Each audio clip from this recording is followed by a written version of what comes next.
Nope.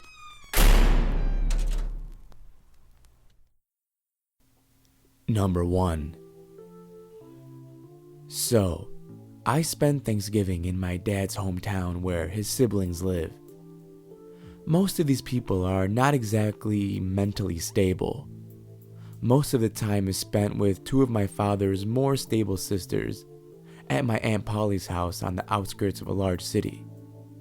While most of the time it's just Polly, her husband, and their son Bobby. This year, Aunt Siebel also wanted to stay for the holiday, plus her boyfriend's pit bull, Tex. Tex is an especially large pit bull, and once he got used to me and my parents, he proved to be a very sweet boy, very even-tempered. So, it was just 7 people for the holiday since my father's other 2 sisters keep to themselves and their brother is unwelcome. One day, I'm in the living room browsing and I hardly notice my family milling about. I assume people are getting ready to leave for the day, maybe to get groceries, when all of a sudden my mom comes over to me. "Get your things, go get in another room, and be very quiet."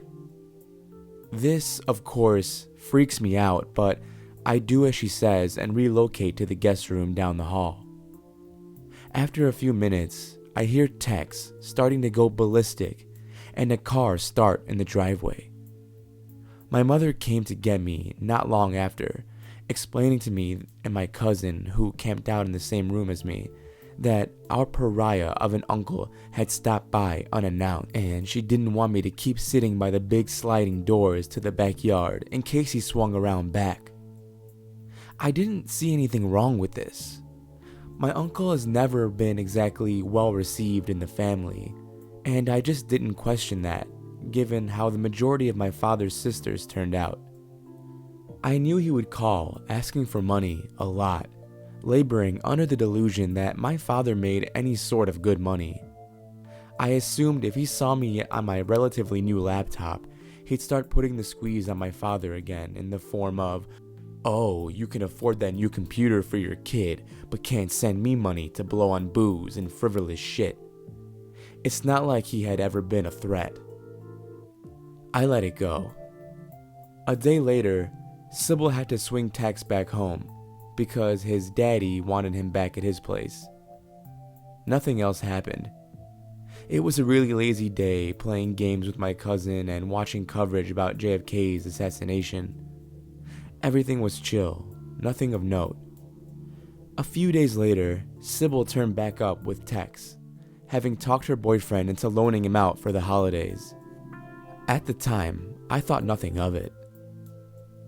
2 days before Thanksgiving, most of the house cleared out. My father and Polly's husband had gone out to do some sightseeing. The ladies of the house were out to brave the markets and bring home the last ingredients for our Turkey Day feast. The house full of people had dwindled down to a lazy dog, a sickly 20-something, and one 19-year-old girl, me. Surely nothing would happen to a pair of numbnuts and their loyal pup, right? Wrong. I was sitting at the doors to the porch again because that was my usual perch, reading Daredevil when I noticed the lighting was weird. The backyard was largely barren, save for a single tree and a shed some feet back. At first, I chalked it up to the light shifting off the tree, before realizing it was 11 a.m. There was no way the shadow of the tree would get that long this early. I looked up and right into my uncle's face. He was looking right at me, all steadily and creepy. He reached and started trying to open the door. It stayed locked, unless Tex needed out, so he was fighting a losing battle.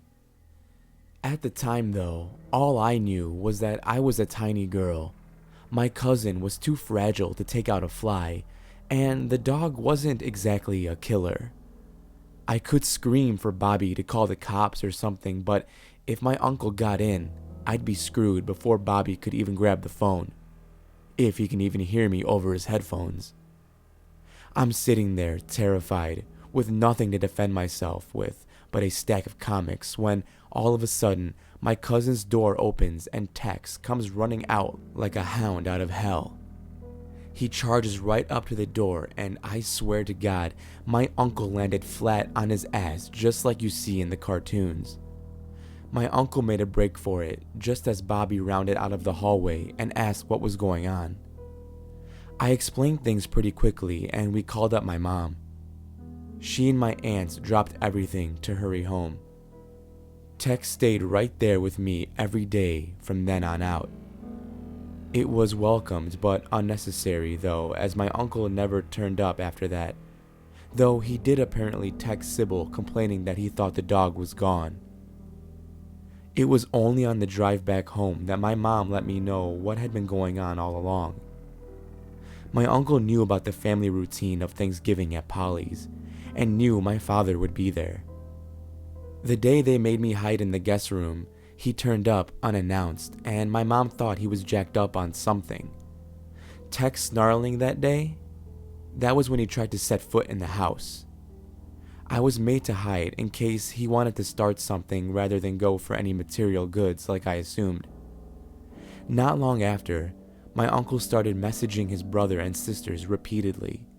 First polite and asking just to talk, which always led around to him asking for something, and then progressing into unhinged texts of "you're all going to be in hell for treating me like this." Sybil bringing texts back so quickly, that was because of how crazy those texts got, because a pit bull is the one line of defense that wouldn't fail. She asked her boyfriend to let Tex stay at Polly's the whole time because our parents were afraid he might try to act on some threats he made. I had no idea what threats were made. My mom refused to tell me, but it does frighten me that he chose to turn up when it was just the kids. I'm not sure if that was intentional and planned or if it was all coincidence on his part, but I do know he planned on being there without a dog to deter him. Even if he didn't mean any violence, I still choose to believe Tex saved me and Bobby's life that day, and for that, I am extremely grateful to that oversized puppy. Number 2. I've been lurking on this sub for a while and wanted to share my story. It was Thanksgiving 2011, and I was celebrating at my grandparents' farm in a little town called Seville, Florida. I had way too much to eat that holiday and was about to leave to drive back to school in Tallahassee. I stopped at the one little gas station in town to fill up before getting on the highway. I had just finished filling up when a lady walked up to me. She was really ratty looking with crazy blonde, dyed hair. But this is the backwoods of Florida, so no judgment. There were really kind people who looked like that in those parts. She started talking to me about how her car had run out of gas. She pointed to an old junker parked over near the convenience store, and if I could possibly give her some cash to get home. I usually don't say yes to things like this, but it was Thanksgiving weekend, so I was feeling extra generous. I told her that I'd be happy to fill up her car a little to get her home. Then it started getting weird. She kept insisting I give her cash and that the car was so empty she couldn't drive it to a pump. I don't know why I didn't leave right there and then, but again, I was in a very good mood. I told her if she had a gas can, I would put some in, but I didn't feel comfortable giving her cash. She kept objecting, but eventually went over and pulled a gas can from her car. I started filling it up. She put her hand on me and said, "Do you have a girlfriend?" I told her no, politely. She said she wanted to pay me back somehow for the gas and asked if I wanted to come back to her place. I told her no, less politely than last time. She kept touching my shoulder, thanking me, and then offered me some favors. So I stopped the gas pump, got in my car, and left her there with the gas can. I called my mom a little later and told her about the creepy, sleazy encounter. She paused and asked if the lady had ratty blonde hair and looked like she was on drugs.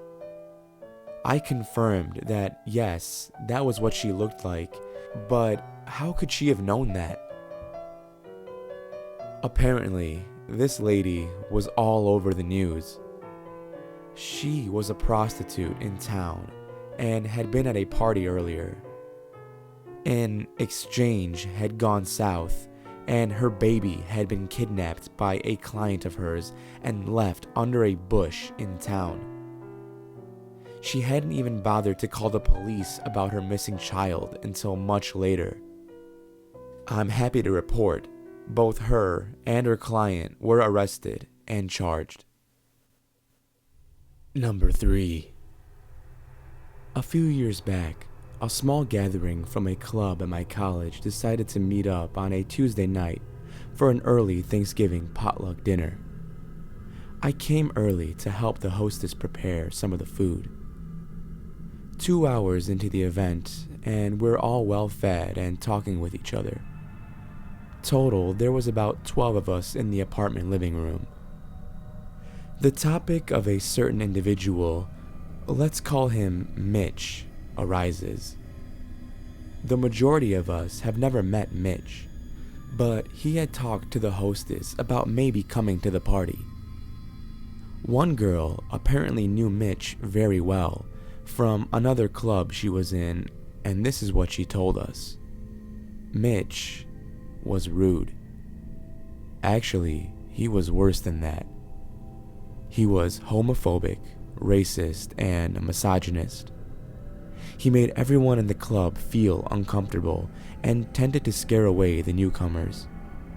Mitch had also graduated a year prior, but even though it was a bit weird for alumni to come to club meetings, it wasn't unheard of.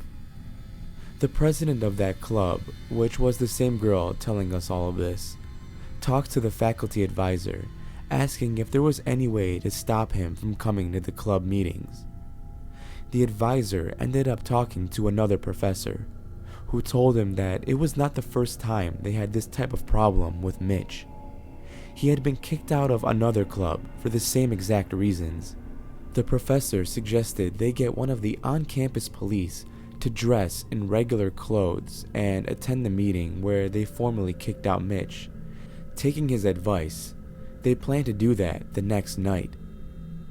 Apparently, Mitch had been following this girl around. He knew where she was because of a distinct decal on the back of her car. He continually showed up at her work. He also explained to her that he had a cold storage in his garage that was full of guns, which is not too odd for Michigan, to be honest. Also, our club president was emailed a letter explaining about Mitch when he first joined. So, the hostess checks her Facebook and sees that Mitch had messaged her. "Hey, I'm here. Can someone please send me the address?" But after hearing all of this, she didn't feel exactly comfortable with telling him where she lives, and her roommate said she really did not want him knowing that either. While we were all still debating whether we should give him the address, we hear a knock on the door, and everyone goes silent. No, that can't be him. No one told him where she lives. She does live on campus, but there are dorms and apartments everywhere, and they're spread all over. We're all laughing nervously for a bit when we hear another knock. How could he have gotten the address? On top of that, the building doors are locked, so he had to have come in with someone else who had a key card. We were all really nervous by this point, and it didn't help that he was being so persistent. He kept knocking on the door. We all agreed we didn't handle the situation properly, freezing up like that, but after all we heard, and him finding his way to the apartment without any instruction, can you blame us? 10 minutes passed with him still knocking.